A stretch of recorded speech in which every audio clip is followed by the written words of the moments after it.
started. Well, we'll get started today. Welcome everybody from wherever you're at, all over the world. Good to have all of you on a Friday. Beautiful Labor Day weekend. Anybody got some good plans for this weekend? Somebody say they got something cool. Yeah, staycation. I get Gonna to go meet up stay with over. So Greg, you're staying where? You're doing a staycation inside a white Porsche. Is that what you're doing? Yeah, I'll be in my car all weekend. No, I think we're gonna go over to either the Whaler or maybe like Peely Sunset or something like that. Go spend a couple nights over on the west side. Sweet. Get away. That's cool. Anybody getting in their car and driving this weekend? I mean, obviously the people on the islands, it's not gonna be far drive, but anybody else driving anywhere? Jared, where are you going? You live in the islands in the Northwest. I'm staying on the island. We actually have the third annual Yard Game Olympics in my yard this weekend with a bunch of friends, so it should be pretty fun. What exactly is Yard Game Olympics? Well, we change it up. It's I would call it backyard shenanigans, frankly. We got a game called Beersby, Badminton. We got some yard Jenga, mostly drinking games, and everybody sends their kids to grandma's house for the weekend, and we just have a good weekend. So sounds amazing. Nice. Pretty good. Sweet. Well, we're going to adapt all of those games into our meetup on Maui when the quarantine lifts, and we'll all get together.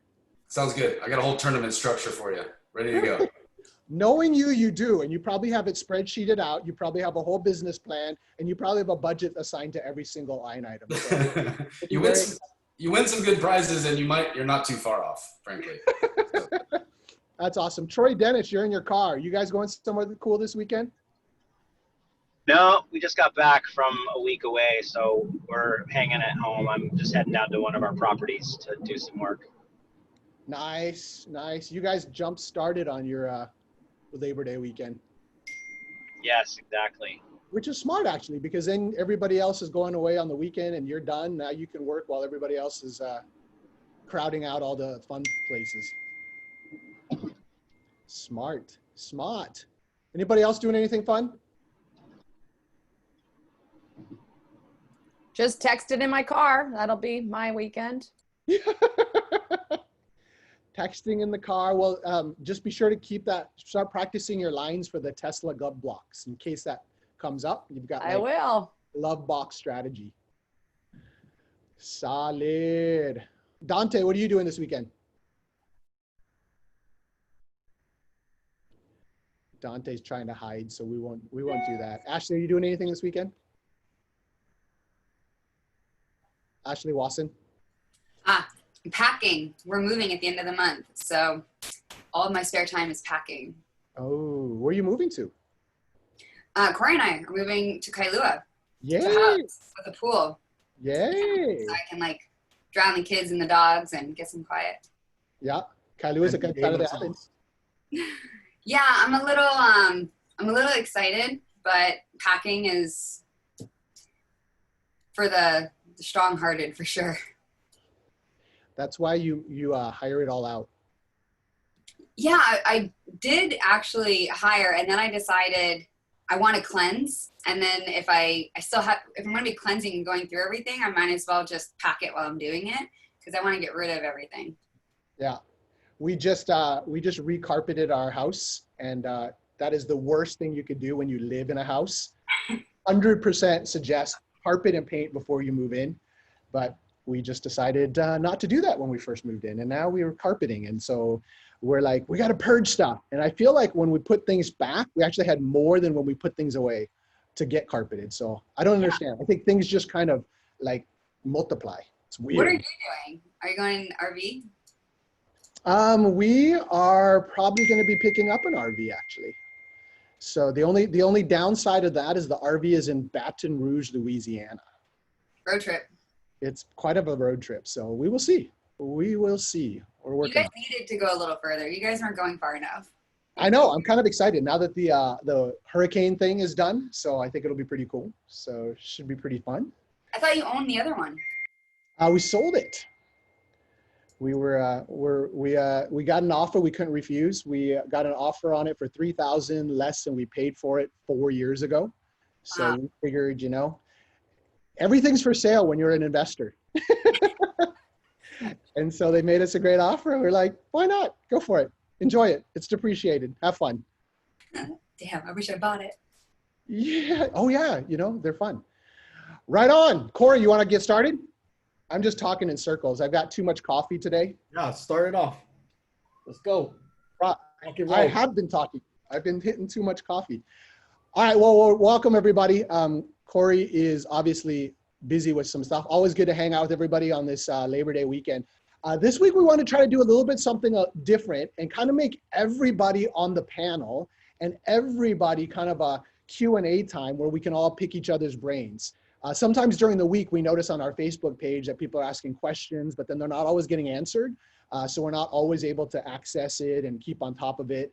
And then there's all kinds of new questions forming, especially, you know, the president just signed another eviction moratorium, and the economy obviously is going to take a really big hit here in the next couple months as we go into the new year. So lots of great questions are kind of floating around. So today we thought, let's just do a big Q&A time. So that way we'll be able to go ahead and have an opportunity to answer them together. So everybody's on the panel. So that means that John Rankin's on the panel, Leika's on it, Layla's on it, Kimo Chun's on it, Tristan's on it. So we're all on it. So feel free to chime in because you might know something or have heard something that would benefit all of us, because I know that I'm not that smart, and I know Corey super well, and he ain't that bright at all. So together, we definitely don't have that much to offer except for just the ability to kind of network together, learn from each other, and kind of go from there. Corey, you gonna add anything to that now that I've insulted you? No, that's no. So I think it's been a while since we kind of just had open discussion, and I think it's almost perfect timing because I'm very interested myself, so I can start it off where I'm kind of curious because in Hawaii our market is like hot, white hot, and properties are getting bid above asking, and they're not sitting very long, right? And it makes sense because the inventory is low, interest rates are low, there's always demand in Hawaii. But I kind of want to hear what everyone else is, if anyone else is seeing in their market any type of retraction, or if they're seeing the same as we are here in Hawaii. And maybe I want to throw this question to John Kim. Corey, John, can I you know just you're, clarify, right? what about your vacation Go ahead. rentals out there? Are those things selling? Because you I guys heard got a they're lot of getting vacation booked. rentals too. We don't have Really? vacation rentals, but not anymore. Yeah, we got out of that Oahu, years ago. I mean, But Oahu, yeah, we do, yeah. But like I heard. Maui, our vacation rentals are pretty stagnant. Oh, really? Okay. Yeah. I heard I that mean, the bookings most of are- them have not really seen any price decrease, really. I mean, for what I've seen, but I've just seen a couple complexes here and there where it looks like the price is softening. But for the most part, they're still holding their price. They're just not selling. They're all just sitting on the market, and inventory is building up. But yeah, everything residential is still moving. Yeah. What about you, John? Yeah, it sounds similar to Hawaii right now. The inventory is really low in Seattle. I actually just got off the phone with the seller before the call, who sold for like $50K over his asking price in just a week. So things are moving fast here too. Gotcha. Thanks. Yeah. Is there anybody here on the East Coast? I don't think so. Yeah. There was, let's see, I don't know if this week is on West Coast. There was someone from Miami Beach last week, right? Yeah. Pearson. I don't know if Florida's East Coast, but we're working a lot analyzing the Florida market. I think there's a lot of markets kind of within the Florida market, but every single freaking one of them is white hot. So I don't know the East Coast as a whole, but we're looking at Florida pretty hard right now. I think, yeah, that's what we heard. Scott heard the same thing. He had a friend sell a place and ours had multiple offers. Leika, what are you seeing right now in the Northwest? You know, I have to agree with John. I just had a listing in the Fremont area of Seattle and I got 115K over asking for my sellers. So it's been pretty hot. I just wish, you know, and I have a bunch of listings coming on in the next couple of weeks. But I also do think that now that schools have started, we're going to see a little bit of a shift. People are going to like slow down a little bit. But we have 3,000 less listings this year than we did last year. And at some point, those listings are going to come back on. And I'm thinking early spring, it might tip the scales to be more of a buyer's market than it is now. But I definitely do see a shift. So if you're buying in the Seattle market, just adjust your numbers accordingly. Great advice. Thank you, Leiko. Leica, when you say adjust your numbers accordingly, can you be a little specific on how you're adjusting your numbers, like percentages, and everybody can Yeah, adapt I'm it? not going like if I'm thinking like, you know, if I'm buying something and my ARV is a certain price, because, you know, in spring, our spring market is really hot.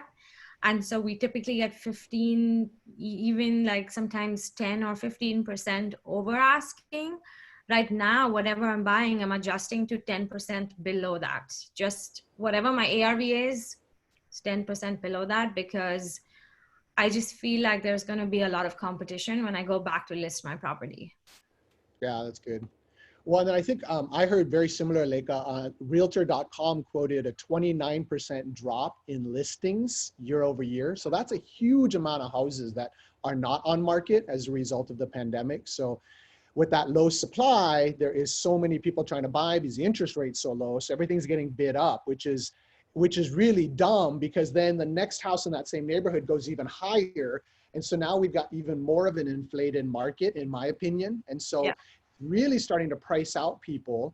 And then it's starting to make people, what's the right word, get a false sense of security in their properties. And so I'm hearing of people now taking lines of equity out of their properties at this higher level of appraisal. But then what happens next year when that drops, then we're gonna have suddenly so many people who have mortgages that are way beyond what they're appraised for because the economy is gonna correct. Is that kind of what you're seeing too? Yeah, and then, you know, the other thing, the flip side too is that because evictions are now like, you know, whatever, like we have a moratorium till the end of the year, people are going to then finally be able to, you know, either get their tenants out or serve a notice or whatever it is, like going by the rules, but then their houses become available to sell early next year. And so the same deal, right? That's going to add to more inventory. So if you have sellers, you know, or investors that you're working with, try to have them get their properties out now, you know, or like just wait till next summer and Yeah. not get in this frenzy of a spring market. Yeah, interesting. Anybody else got any insight on kind of what you're thinking in the market, especially any brokers or realtors there? Well, I got a question because Hawaii during the holiday season, we see a slowdown, but it's more because people are celebrating the holidays, not so much, you know, people are traveling and stuff. But like in Seattle, there tends to be a real big drop off, right? Because there's also the weather. But what do you guys think is going to happen across the nation when the winter season comes, when it's usually slower? But if people aren't traveling and stuff, do you think the buying power is still going to remain slightly higher than normal, or people are still going to take off? You know, our Seattle market has literally shifted 2 months. So our market right now would have been like now we're in fall or whatever, like almost fall, but it's replicating the summer market of last year. So if that continues, then this like November, December, we're going to replicate a fall market, which may or may not be the case. We don't have a crystal ball, but I hang my license with Keller Williams, and I was just in a meeting where they like actually showed us the graph, and it's crazy how like similar to last year's summer market, and our summer was similar to last year's spring market. So basically we took a hiatus in March and April, and everything shifted by a couple months. That makes sense. Interesting. Super cool. Interesting. Any other input from anybody who's kind of in the field on the market? Is anybody making I guess moves, or is it business as usual for everybody right now, or are people? And does any, What was that, Greg? I think Greg. oh, keeps sorry, talking. I might cut it out. Yeah, you cut it out, bro. Well, is it, because I wonder how everybody. Should be better now. I think you're cutting out, bro. That's okay. I'm wondering what is anybody having, are you guys making moves of any sort in preparation for shifts in the market? Marketing strategies, or less buying, more selling?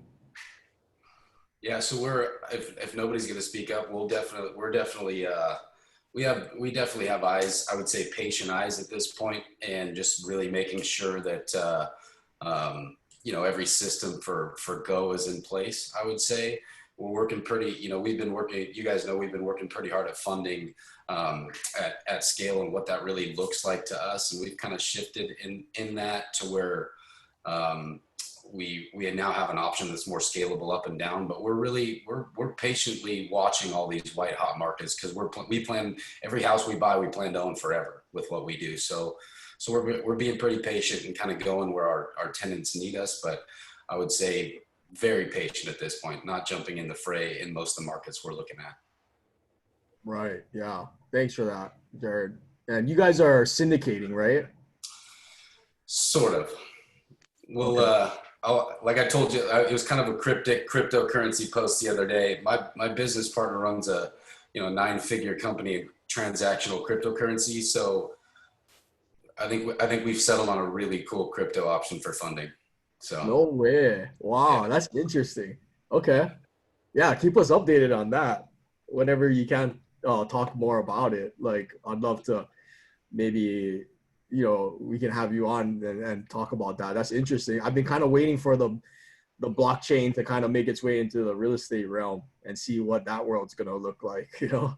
But, yeah. I'll definitely keep you updated.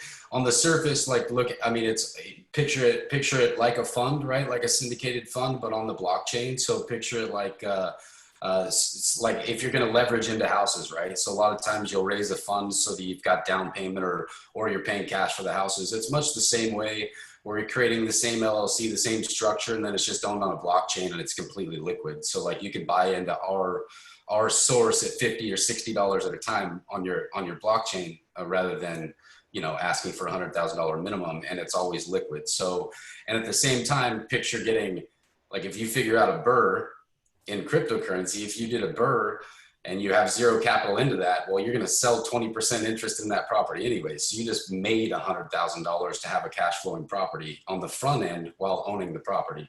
So I think it's flipping the game on its head entirely, but we'll see how it goes. It's early. So yeah, that's interesting. Cool. That's super Yeah. interesting. Thanks, Keep us Jared. updated. All right.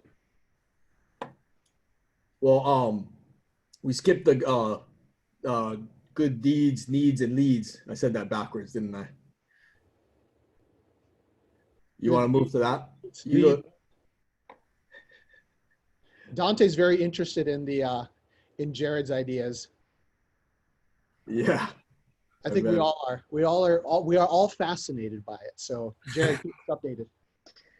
Yeah, that was a- Sorry. So Greg had a question what the eviction extension implied, really. Is that the decision to avoid evictions all the way through December? Is that what you guys were talking about earlier?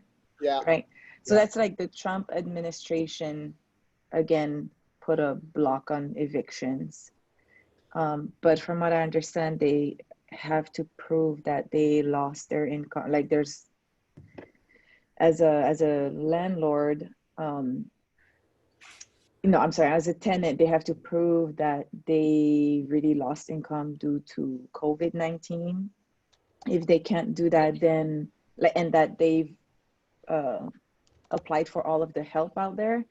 And if they can't prove all of that, then I think that the landlords do have the right to evict if that's the case, Greg. Yeah, that's what I was thinking, because it's not like there's no evictions, right? I know somebody that just did an eviction, but I'm assuming, I haven't done my research on it yet, which I really should, but I'm assuming that, yeah, there's a lot of terms that basically, the tenant would have had to have been affected by COVID or, whatever. It's not like you just can't evict someone if it's unrelated to COVID, right? Correct. Yeah, so Yeah, essentially this one is a little bit different. So what we're getting on our property management side is that you have to, if you're going to try to exercise that eviction moratorium and you're a tenant, you kind of have to still use your best efforts to try to get any type of government assistance that's out there, because there's so much out there now. So you can't just not pay and not do anything. So that's one of them. The other thing is that you can't expect to earn, I think the income limit is 99,000 in 2020, or almost 200,000 if you're a husband and wife team. So you have to basically have a limited income before you can actually exercise it as well. And then you've got to actually be experiencing a pretty substantial loss of some kind. It could be a medical thing or something like that, where there is a documented amount of loss, and that the eviction could likely lead you to become homeless. So there's a couple of different things in there that are real specific qualifiers that really limit the tenant to actually exercise the eviction moratorium and say, hey, you can't touch me. What's unfortunate is that a lot of tenants are getting the wrong information. And so they're just thinking, hey, basically I don't need to pay rent and I'm good to stay. But that's not true, because the landlords can still hold the tenant responsible for the rent that was missed plus additional fees if they choose to do that. So it's pretty important. I think for all of us who are tenants, just try to do the best you can to pay rent or go get assistance. For those of us who are landlords, it's really trying to negotiate and communicate with our residents as best as we can. I think what we've been trying to do on our property management side is proactively inform the residents, hey, here's what you're hearing on the news, here's what that means, here's the implications of that for you, and here's some resources that would be awesome for you to go research so that way you can pay your mortgage. Because do we have any of those links handy just to even go check, like, would I be able to get assistance? Like, I'm obviously a big time baller realtor, duh. But, like, is it possible? Like, where is that line? If it's, if it's not 98,000, then does that happen? Like, you know what I mean? Yeah, well, it is kind of, it's strange. There are some people who are balling in some ways, but then on documented income, they're not. And so what they're doing is they're claiming some assistance because it's out there. And so is that wrong or right? I don't know. I mean, the government's making it available. And so, I think what's important there is that the resources are there. And so it's a matter of just kind of looking for them. We have a bunch of resources available as well. So if anybody's interested in that, just hit us up and we'll try to let you know in case you want to pass those on to some of your clients or your tenants. That's really important. What's really cool too is that at least in Washington, and I got a couple of notices in Vegas, that different counties actually have different funds set up for housing in their counties. So keep that in mind too for your residents. It's pretty interesting. Jasmine asked the question if the eviction memorandum includes commercial tenants. And I honestly don't know. Does anyone know the answer to that? Leica, where's our commercial buddy? What's his name? Sean? Sean. Sean Katona. Katona, right? Yeah. We'll have to ask him. Yeah. Because that's maybe bring him on here. This specific moratorium says that eviction has to lead to homelessness. So my guess is that that's not the case for commercial tenants unless they live in their place of business. I agree. I don't think it translates to commercial. Yeah, that is very true. I would agree then too, because it specifically does say homelessness. But I'd be curious if Trump has anything for commercial businesses, because that would be a whole segment of the economy that does need help as well.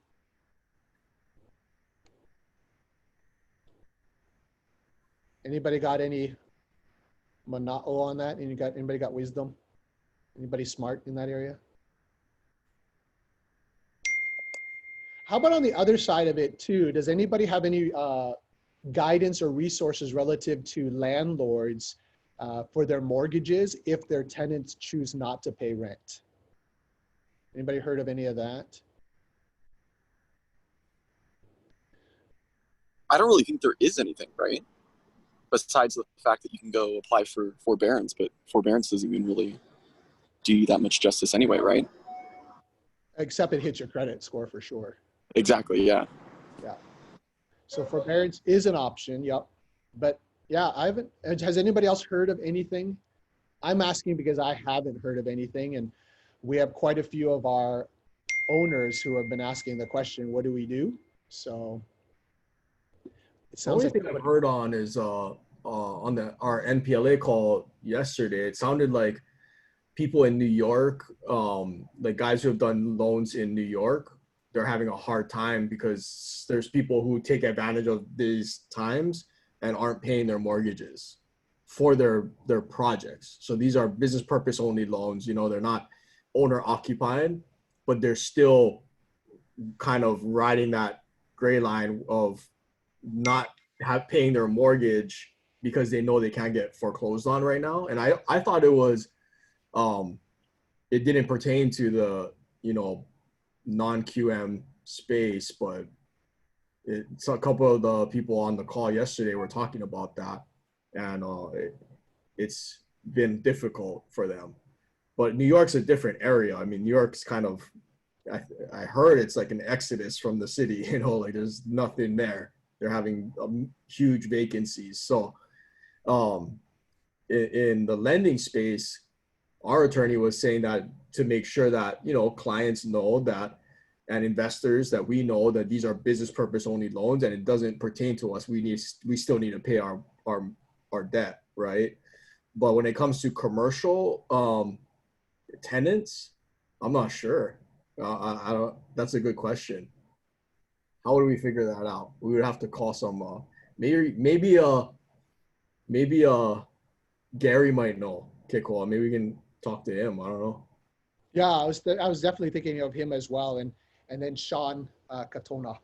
Am I saying his name right? Katona. Katona. Katona.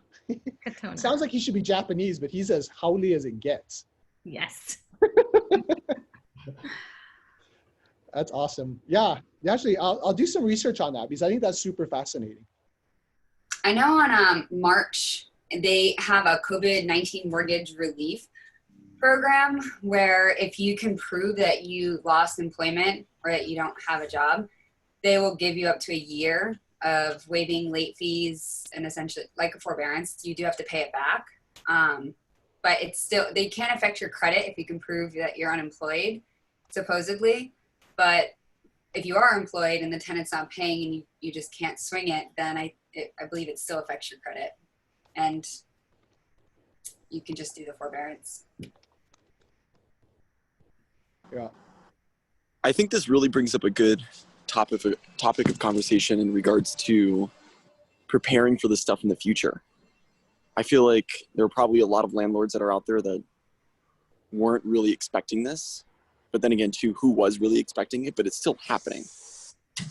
So I think one of the questions that I've been thinking about, which I don't really have the answer to, is just really taking a look at like CapEx and making sure you kind of have like a fund set aside with just capital reserves for stuff like this. But I don't know if anybody else has thoughts on that or good practices that they've done in the past. That's a great point. Because even in like when we're looking at residential, like if you're looking to do a BRRRR, but you're in your numbers, you're not considering like having a reserve, right? Like CapEx to maintain the property. Like, and if the deal is tight already, it could throw off the entire deal, right? And make it not worth it. But I think now more than ever, we need to consider that. We need to consider, more frequent turnover and more vacancies. just plan for the worst and hope for the best, and hopefully that doesn't happen. But I think I agree with Tomas. It's like you gotta have some type of reserve account to plan at least. Well, something that I spoke to with an appraiser about is that all that they're doing differently during the season is when they're underwriting deals, they're doubling their vacancy rate from originally 5% to now 10%. And that's the only thing that their underwriters have done differently. For commercial or for residential? Only residential. But they're saying vacancy rate, not because there's still going to be. Well, when you say commercial, are you talking about like commercial space, like for retail office? Retail office. I don't know about that. Got you. Yeah, I don't know about that. For retail, or so for residential, if you're buying it and you're trying to get the value based on income, right? Yeah. Like they're doing like income valuation. So you're saying that they're taking, instead of 5%, it's 10%. That's Correct. interesting. Yeah. Okay. And that's what he said, that all they're doing differently during the season is just doubling the vacancy rate. That makes sense, because appraisers haven't been changing anything on the residential side that I've seen, and like I guess they can't, right? They have to just go off of what they see the values are, not the economic climate that we're in. They have to go off of hard data, but it's hard to, like something that a valuation that is today may not be anywhere close to what it's going to be in 4 to 6 months, possibly. Yeah, exactly. It's always going to be a lagging indicator, right? Yeah. So I think that's all they're doing to really kind of mitigate that risk for what's to come.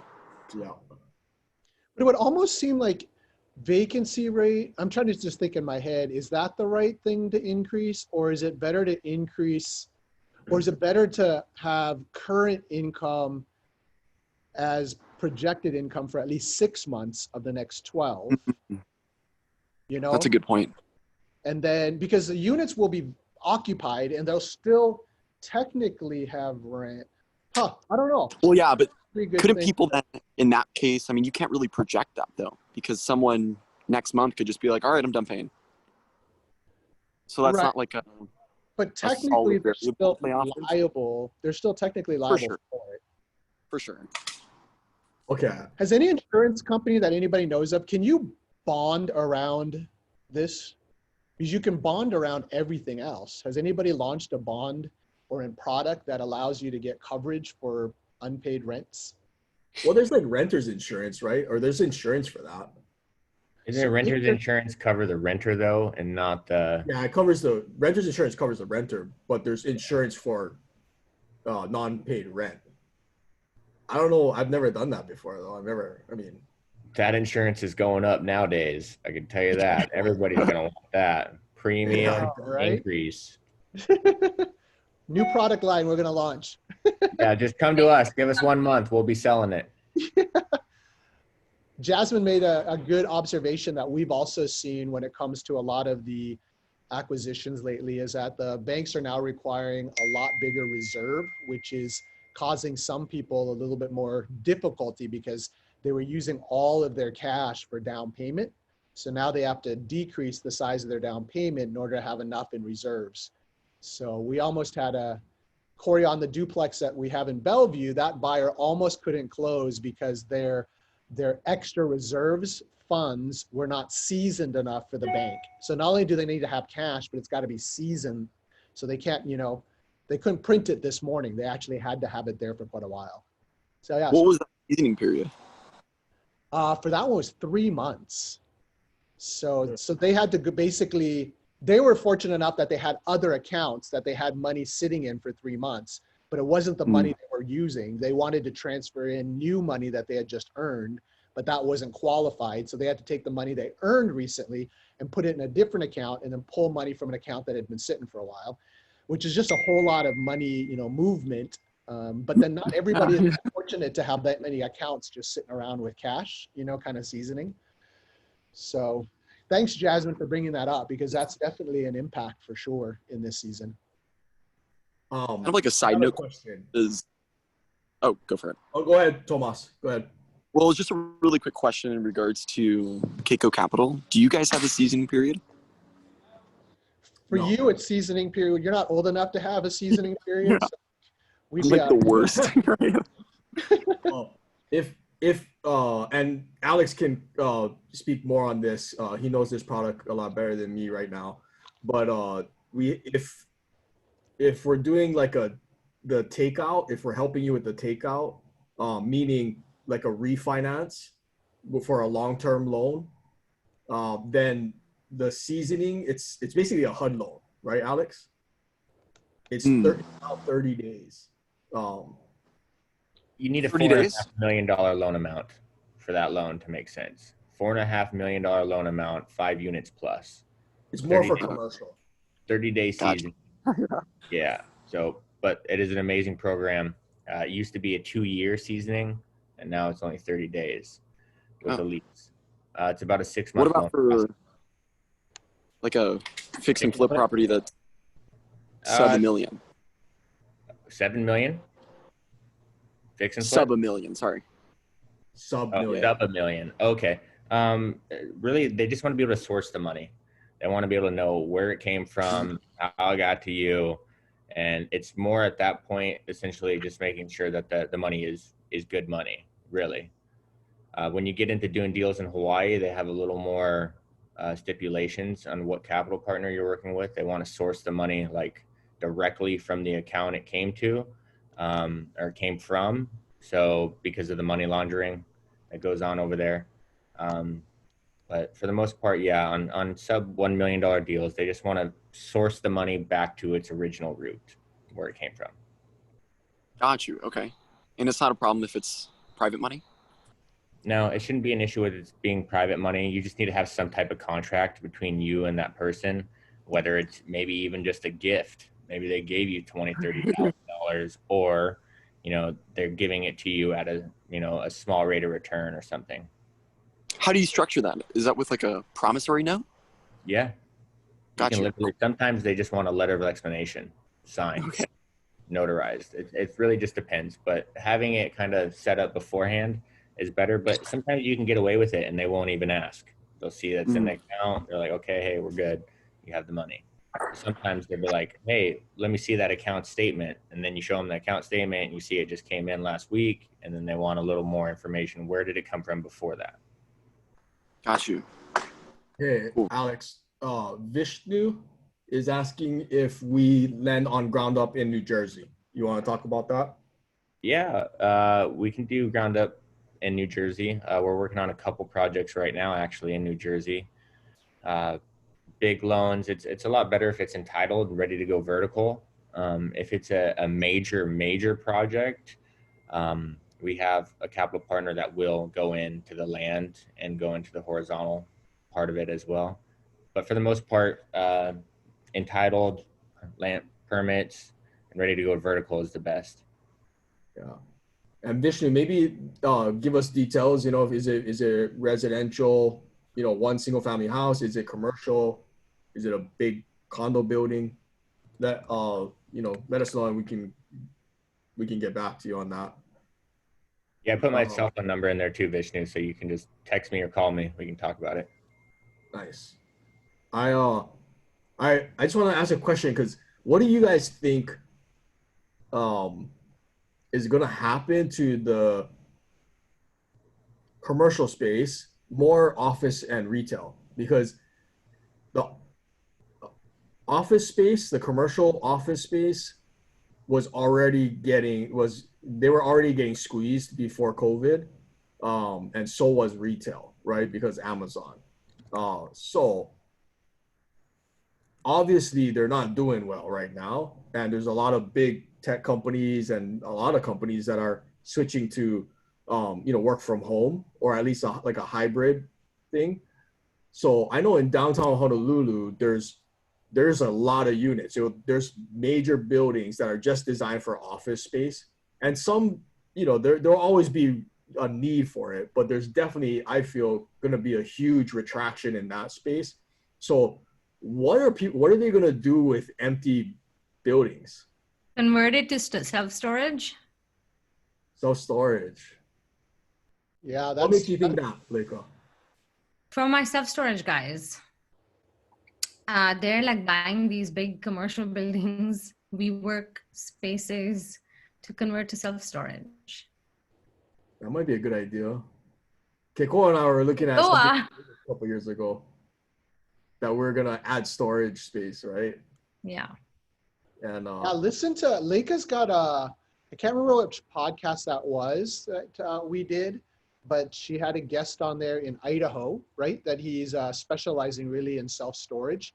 Yeah. So they're going He's after the big boxes. So all of the Barnes and Noble types that are closing down, I think that's the type of buildings, the big boxes that they're going in and doing self-storage. It's a brilliant use, actually, especially with the fact that it's got so much parking and ceiling height. So yeah, it's pretty solid.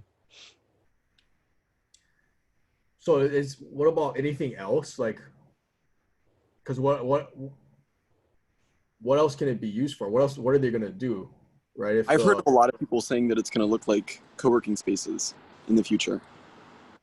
But even co-working is not good right now, right? Because that's for the most part, yeah. I mean, a lot of people are going to be, kind of holding on to everything that's going on and just being like, I'd rather work at home. But then again, too, I mean, what else can you convert it into? Hey, this is Jin. Can you guys hear me? Hey, Jin. Hey, so actually, I can speak directly to this because I'm actually living in a converted office building. It's owned by Douglas Emmett, and they're just converting basically all the floors to residential now. And I can see all the commercial tenants. They're slowly moving out. They're like, "Oh yeah, we're packing up all our stuff, blah blah blah." And we're all working from home from now on. I'm like, "Oh, that's pretty cool." And then I was one of the first tenants here actually, so. I don't know if Douglas Emmett at least had this plan in place before COVID hit. And I guess they obviously saw the demand for commercial office space going down. So they had this already going in right before I moved here back in June. They already had this in place and they had at least one floor ready for tenants to move in. So I can see that direction, right? Like large commercial property owners might be changing, especially with the housing the lack of housing rather in Hawaii. So I think it's a good move for them. And these units are filling up fast over here. So that's super interesting. That's what I thought was going to happen. It was going to get converted into condominiums or, residential, which it plays a factor for all of us on the line, right? Because we're primarily in residential, whether it's, buy and hold or fix and flip or ground up development. Because if they start converting these large office buildings that have like thousands upon thousands of square footage stacked on top of each other, and they start converting that into residential, then that's a lot of inventory that could hit the market like instantly, and when there's a lot more supply than the demand, then that could shift the market not in our favor, right? So that's something to be wary about. But maybe we can get, like, how do we position ourselves to be on the other side of this where, we're reaping the rewards? Like, how do we get one of these big buildings and control it, hold equitable interest, and then do a conversion or something? Like you could do one deal like that and, that's the deal of a lifetime. Right. So I don't know, whenever there's a threat, there's opportunity. Right. So I have a question on that, because here on Maui, even prior to COVID, they just basically like kind of developed areas, and a lot of the big box stores moved to this newer built in sort of industrial area, leaving and almost like an entire ave of open spaces. So my W-2 job is a dealership. They ended up going into, I don't know if we purchased it or if we lease it now, but the old Lowe's got converted into sort of like a showroom / storage for our cars. So, you know, we have access to it. If someone wants to absolutely see a car that's in that storage, then they'll go there. So, you know, it's basically the old Lowe's without shelves, and it's just a bunch of cars. Yeah, what's interesting. These commercials to residential, there's there's zoning that has to be in place, right? Like it would have to be converted to a residential zoning, correct? Because there's a bunch of open spaces right now in Kahului. So I just making sure, right? So that the owner would have to go through, or like the new buyer would have to go through that process first to make sure it can be residential, then turn it into whether it's self-storage or something or residential, correct? Like there's that time frame to consider, right? Yeah, like Jin says, it looked like his developers were on top of this before COVID, so they already had a strategy in place. So that's where their timing, you know, they're probably considered like either genius or lucky, or they had the inside scoop of who was in charge of COVID, you know, so they got in. But yeah, sometimes the rezoning process is pretty lengthy. But if you can come up with a creative usage within the current zoning, like for example, a car dealership operating in a Lowe's, that would be probably very similar zoning. So then it really is just a conditional use or special. And the nice thing about that is that I bet your dealership got a really good deal on it, because the highest and best use is definitely retail, because the landlord would get a percentage of the gross revenues or net, depending on how they negotiated it. But your dealership probably isn't doing that. They're probably just giving them a flat rate just to fill the empty box. And so what I've heard from some of our commercial friends is that right now they're just desperate. The owners just want to have somebody in there paying something as opposed to no income. So now a lot of these landlords that are commercial owners, and even if you look at large businesses, the ones that are going bankrupt surprise us. And it's only because they're so highly leveraged. And so a lot of times these commercial owners who are not highly leveraged, they're just looking to cover their mortgage. And they'll be fine. There's others who just, they're so upside down, they're going to have to either do a short sale or, you know, a foreclosure down the road. Same with like 24 Hour Fitness. They declared bankruptcy where Planet Fitness didn't, and so many other gyms didn't. And the reason is 24 Hour Fitness had leveraged their whole balance sheet, and they owed everything on their machines. So when no membership dues came in, they couldn't afford to pay the leases. So the same thing with a lot of the commercial. I think the ones we're going to see kind of financially having struggles are the ones who kind of over leverage their acquisition. And so now they're struggling. So long story, I would say, I think the strategic thing with the commercial side is looking for a use that is compatible with what is already existing. So it's a real quick transition. So, you know, the nice thing is sometimes that storage is easy. I think that's why people are doing the storage, Corey, to kind of say, hey, you know what's interesting about that.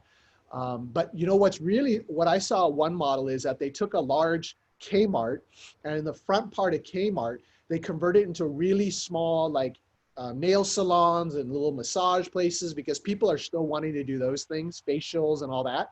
Although facials in Washington are outlawed right now by the governor, go figure.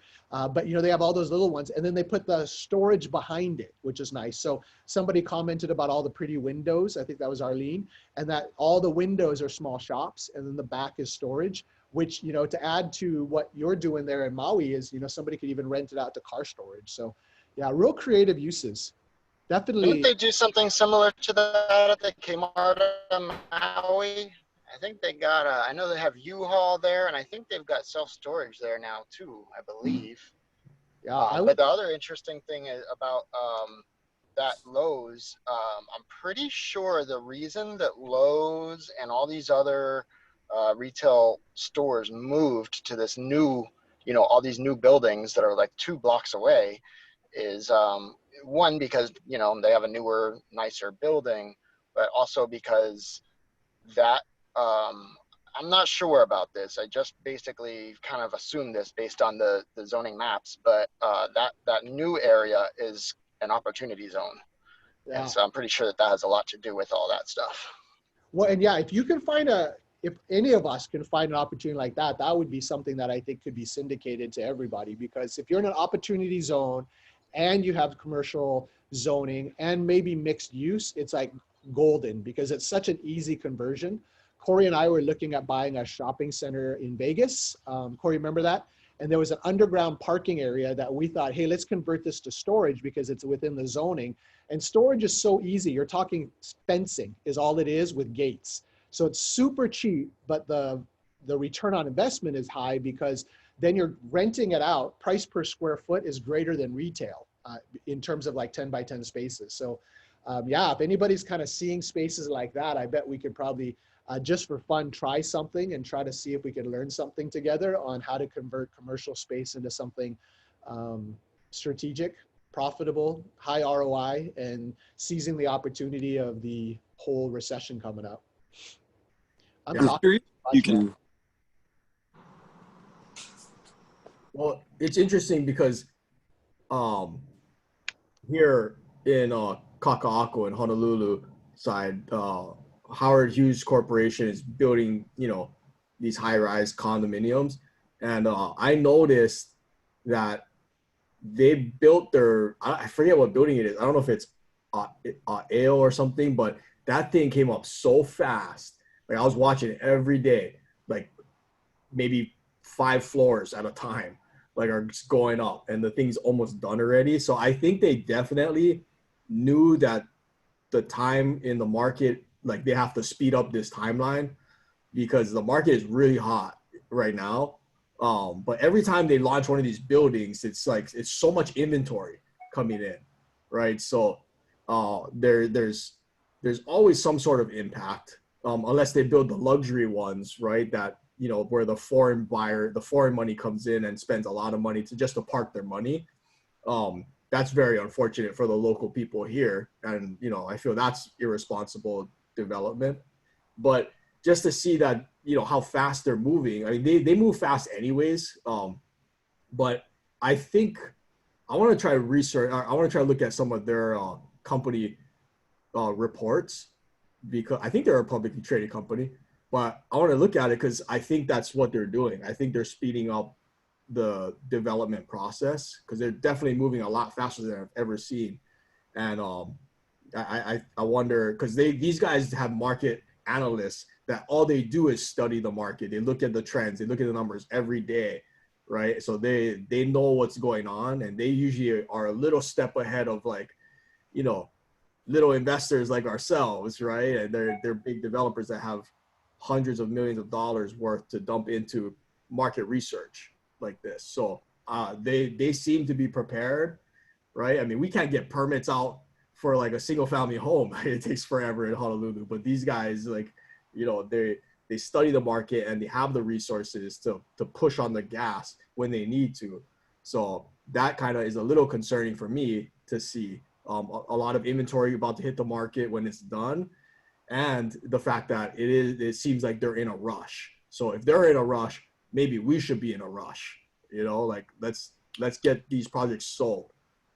That's just my feeling. So I kind of just wanted to open it up today, Kiko and I, to find out what everybody else thinks, and because I think we should be prepared. We should be thinking one step ahead always in business, right? And constantly doing a SWOT analysis, right? I think we talked about this before, which is your strengths, weaknesses, opportunities, and threats, right? And so you can analyze your business, take a step back and look at your business and see like, okay, where are my strong, what could actually really hurt me? And, where's the opportunities at, right? And so what could hurt us is the market taking a big dump quickly. It hasn't happened, but if it does, hopefully it doesn't. But if it does, we're all prepared for it because we thought one step ahead. And when I see Howard Hughes moving, making moves, it tells me something that we should start thinking about, what is coming, right? What are they looking at? What kind of data are they getting? So I don't know if Howard Hughes is a publicly traded company, but. You know why they're going so fast, Corey? It's because they did budget cuts and they took out the rebar so they can go much quicker. I hope not. That's really irresponsible development. but it gets done quick. Well, okay. Does anybody have anything they need?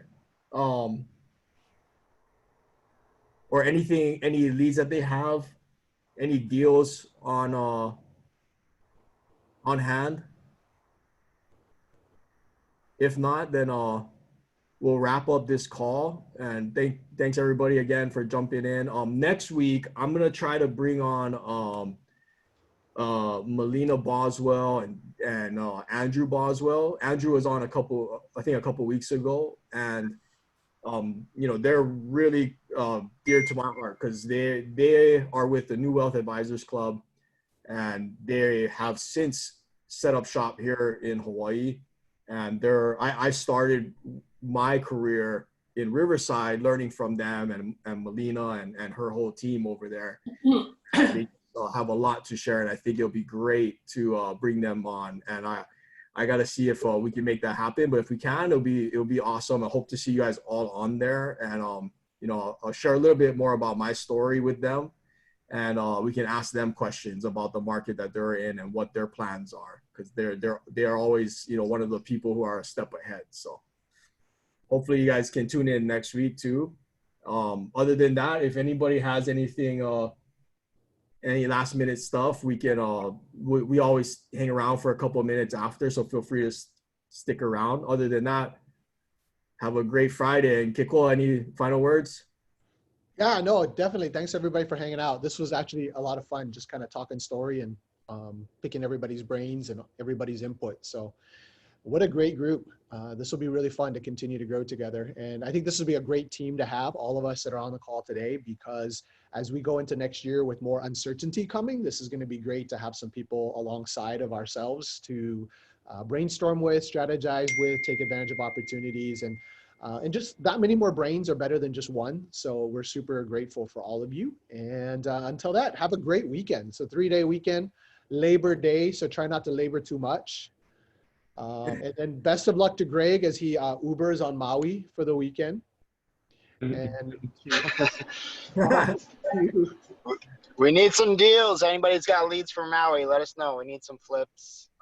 Looking for rentals and everything basically right now. We don't have any deals in the works, so.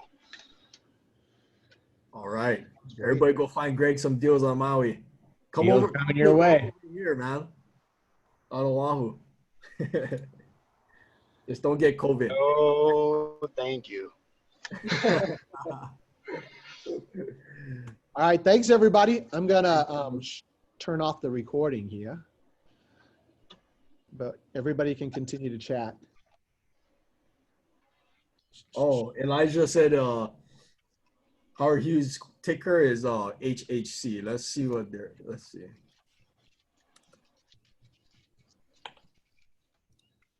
What are they trading at? Oh, $60 a share, 60.32.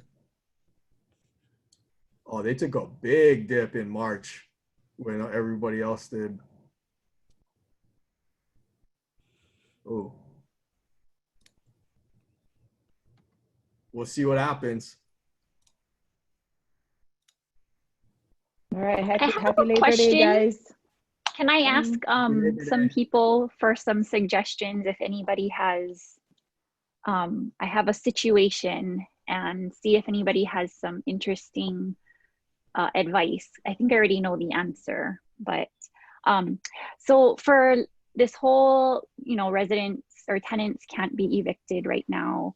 I have a tenant who probably from February was just stopped paying rent. So it's pre-COVID. I was in the process of doing an eviction, and then kind of everything hit. So he's been 7 months, I think, living rent-free. He has not lost his job, but every attempt I've made to communicate has failed. Letters, texts, phone calls, showing up, knocking on the door. I'm sure he's alive, but anybody have any advice for what are some other things I could try? I haven't even talked to him in 7 months. Wow, that's unfortunate. I hate that. Yeah. I hate to hear that. And it's frustrating. I mean, I know he's alive because I actually verified that he still goes to work with his company. So first thing I was like, is he okay? I mean, I haven't heard from him, but yeah, I'm just curious if anybody has. I think I'm just in a position where there's nothing I can do at this point. I have to wait out this whole eviction moratorium stuff in Hawaii. You could go to his workplace. Or if you're not successful contacting him, you know, if you can prove that you tried to contact him, there's no contact, or you know, you can't get a hold of him, and you can look at this route where make it like he abandoned the property. So okay, you can actually have him out of the property by that way, because there's no way of communication. You did your best to communicate with him. There's a certain amount of time, but you can have him as abandoned. what would be the appropriate pathway to take? Would that be like with HPD, or how do you start a process like that? I would speak with the lawyer just to make sure, because of this whole COVID thing, but I would speak with the lawyer to see what is the, you know, the right process of doing it. Because I know, like, long time ago, I tried to evict a tenant. Well, I did, but they said, you know, the traditional way, some people post like post a note on the door. They said that's not I wouldn't do it that way. You know, make sure you just send somebody, have them sign it and all that stuff. So there's probably a proper way to do it to make sure that you don't get in trouble with it. Awesome. Thank you so much for that suggestion. I will look into that. Cassie, do you have a good real estate attorney for your? I do not. No, I have none at all. So if you have suggestions, recommendations, referrals. Yeah. Dante, who do you use? Can you give away your secret? My attorney here in Honolulu is I forgot his first name, but it's Chun. His last name is Chun. And Maybe he's my relative. I know, right? I was gonna say. There you go. He's been my real estate lawyer for quite a while. I'll see if I can find it right now on my contact and put it on the chat.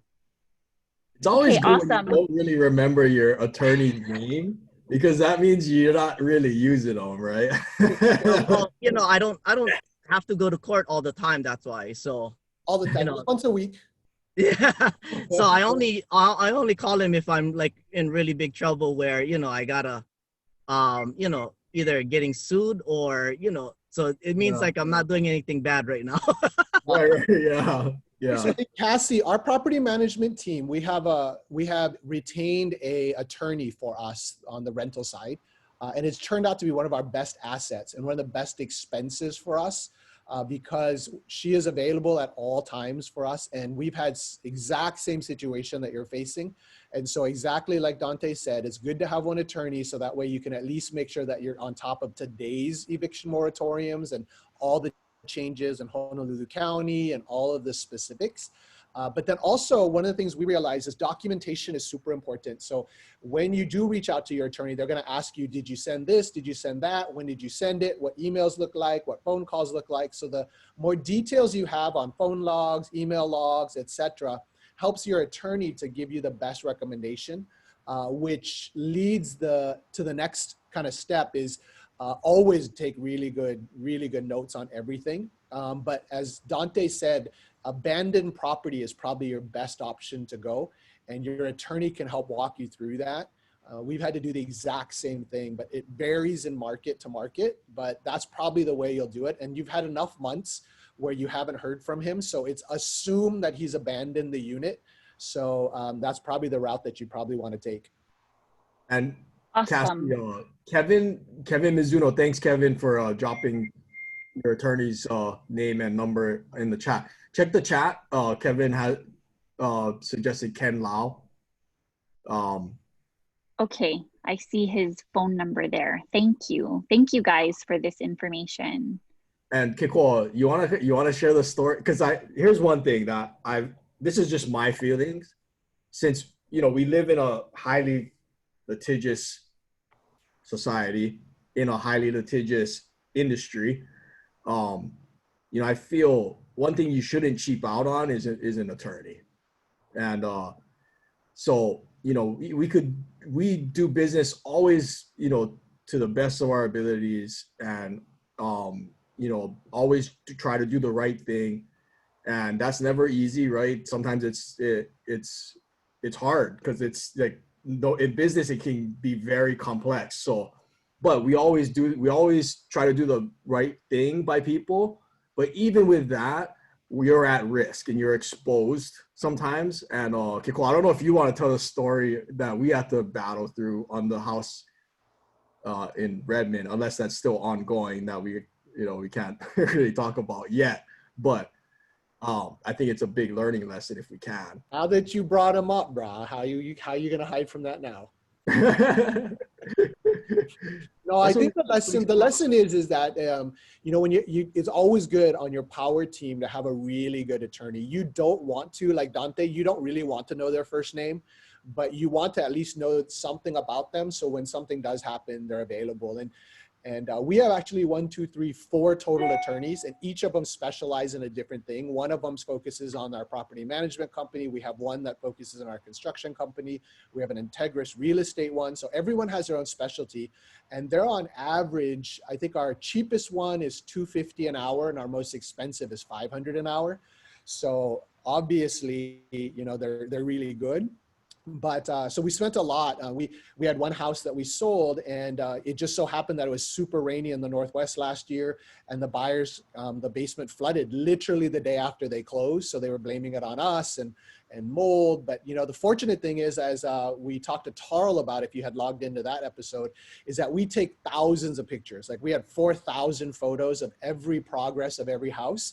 And so our attorney was able to look at it. So the case of documentation, look at all the photos, look at all the inspection reports, all the city inspections, and they're like, man, you did this house perfect. And we're like, yeah, this isn't our first house flip, you know? And so that attorney was able to create this amazing letter. And it was only a page and a half, but every word was like power punched kind of words. And so, I mean, he sent that letter out. It cost us total, I think we're all in about $5,000 on attorney fees, but it saved us what they were planning to litigate on. They were trying to get somewhere between 80 and 100,000 from us to remodel the whole basement. And so, yeah, so that just disappeared over $5,000. Largely because one, we always do the right thing first. That's most important. And number two, document everything you do so that way it supports the right thing that you've done. And then number three, have a really good attorney so that way you have somebody there. Thanks, Arlene. Amen to the right thing. Amen. Right. Yeah, so it's just a big lesson, like the you know, and thank goodness for like Taro, you know, and Taro's a friend of ours, right? So in Seattle we never had to, I mean, even in Hawaii we never really had to get protection, like, and get an attorney to really fight for us on our side. But in Seattle, like this first time we have to do this, like Kiko and I were thinking, like, you know, this is something you don't want to cheap out on, right? Like, let's get the best guy, you know, and who do we know? So we call Taro, right? And Taro points us to the right people. So that's what the beauty of having like networks like we're creating here, where everybody has, you know, knows somebody. Our reach is everywhere, and we can leverage each other and help each other in times of need. And that time, you know, we didn't have a really attorney yet, you know, not a good one that can fight on our behalf, right? And all it took is one letter, and you know, that problem kind of disappeared. So we found out later, like it was like a Legal Shield attorney they were using, right? These homeowners, and it was really like a shakedown.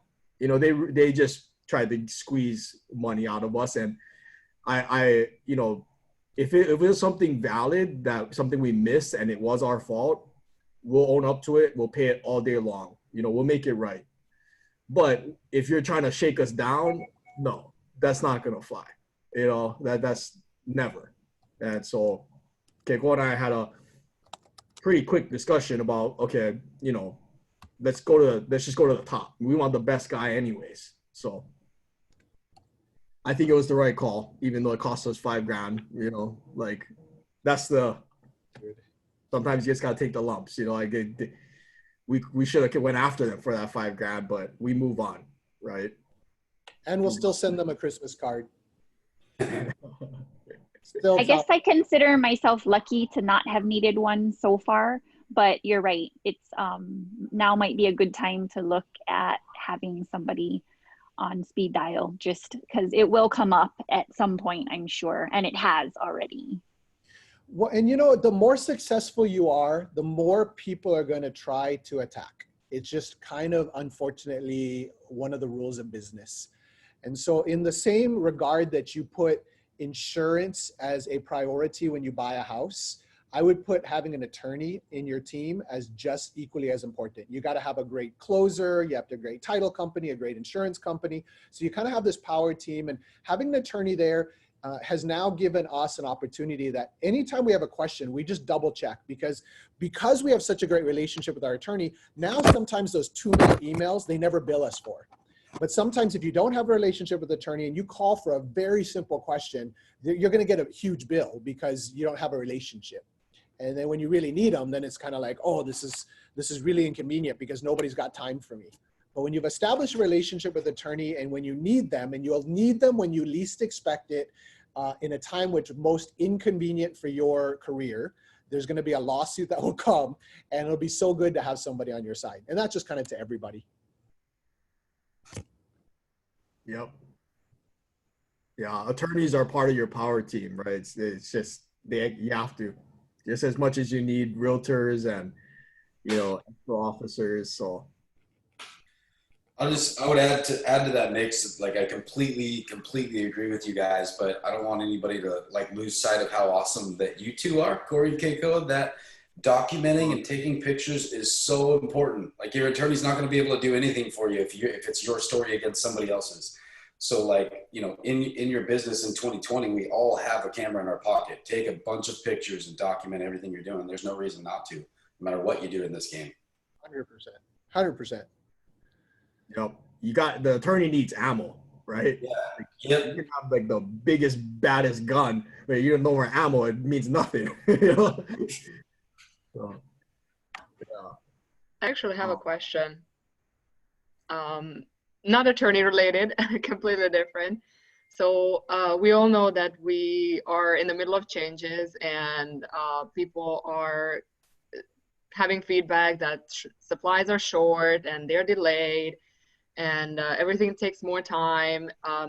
So the question is twofold. If you have a current rehab, or if you are now evaluating a rehab, how much time and how much extra cost do you add on top of what you normally use, in anticipation of that material costs will go up and there's going to be delays with supplies and whatnot? So how do you tackle this?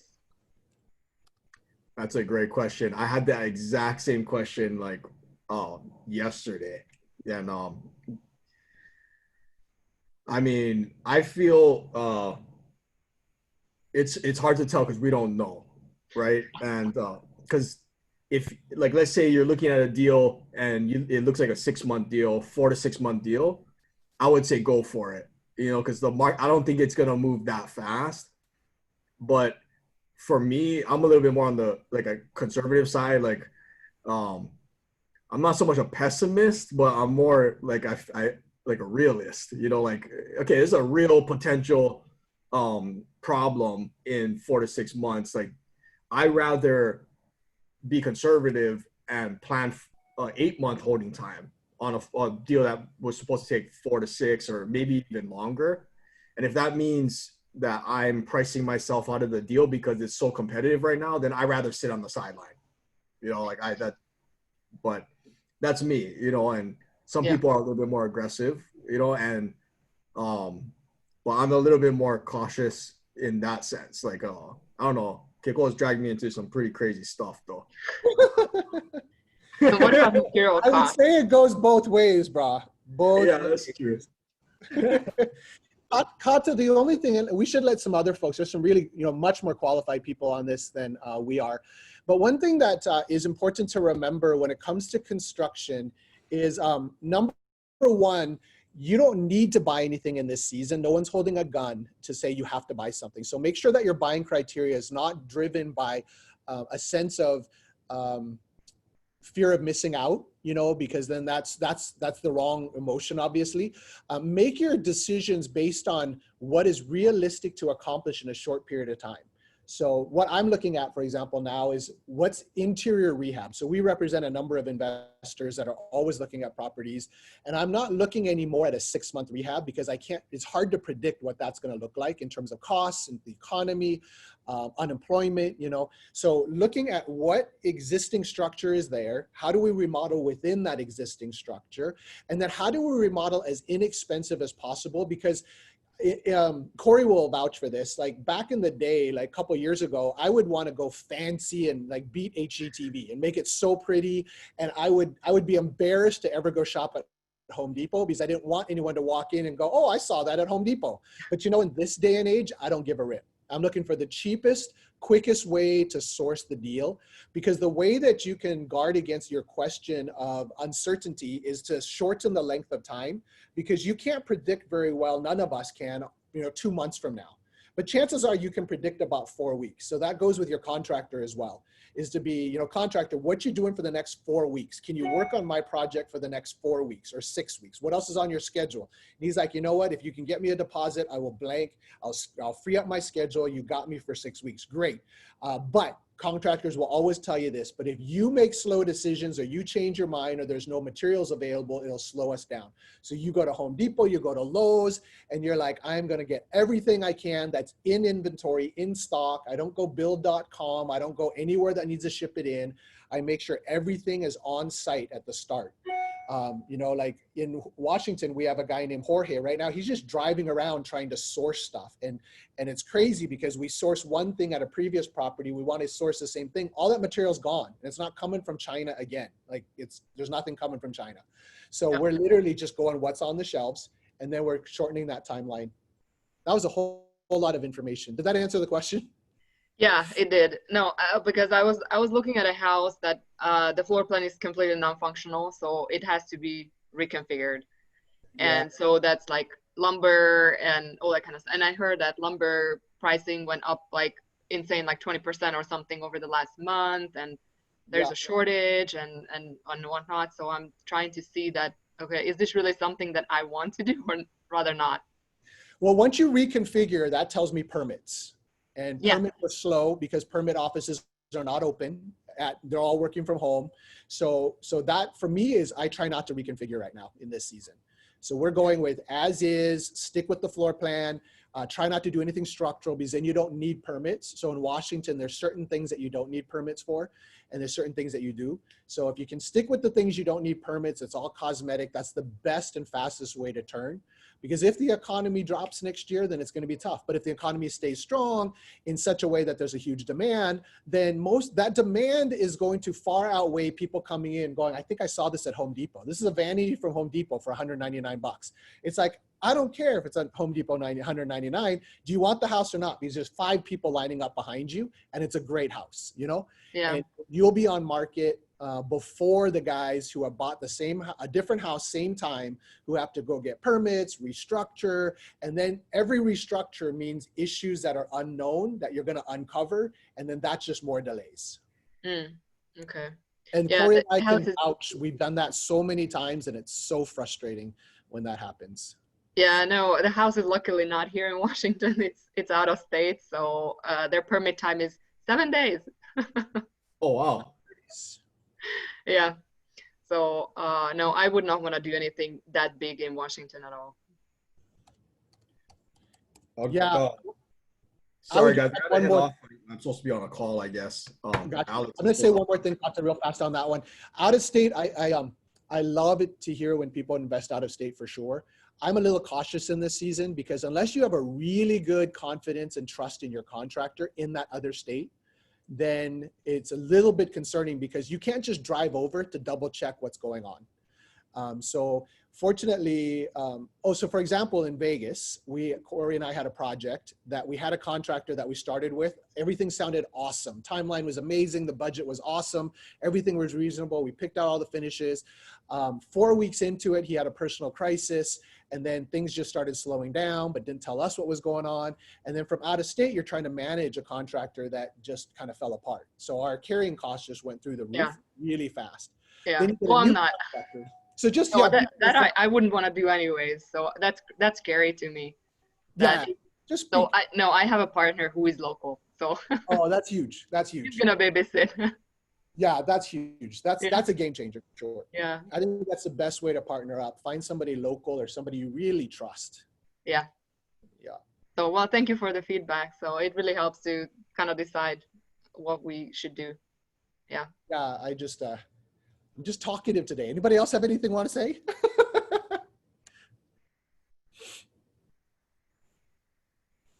Alina has. Alina's raising her hand. That's so polite. It's like we're all in homeschool right now. I'm a teacher. But anyway, this is something that is very atrocious. And this is a proposal by Stanley Chang.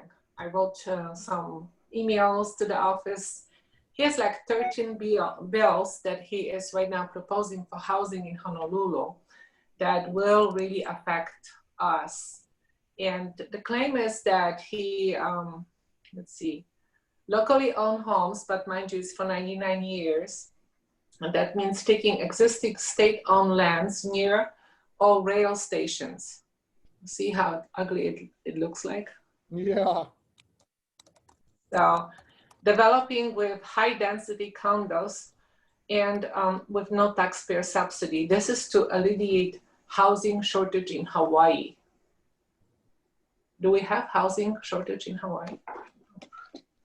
So it's awful because what I see in this is, of course, now it's just existing state-owned lands near a rail station, but what is there to, like, say in 5 years, 10 years, should communist China come over the United States? So I'm thinking along those lines. And the most upsetting thing here that's really boils my blood each time I look at it is he says, take an elevator instead of a car everywhere you need to go by planning highly walkable communities surrounding rail stations. These residents will never need cars. All basic services will be within an easy walk or a train ride, including schools, grocery stores, shopping, and job centers. Talk about government owning our freedoms. So I'm just sorry about the sad note for Honolulu if this passes.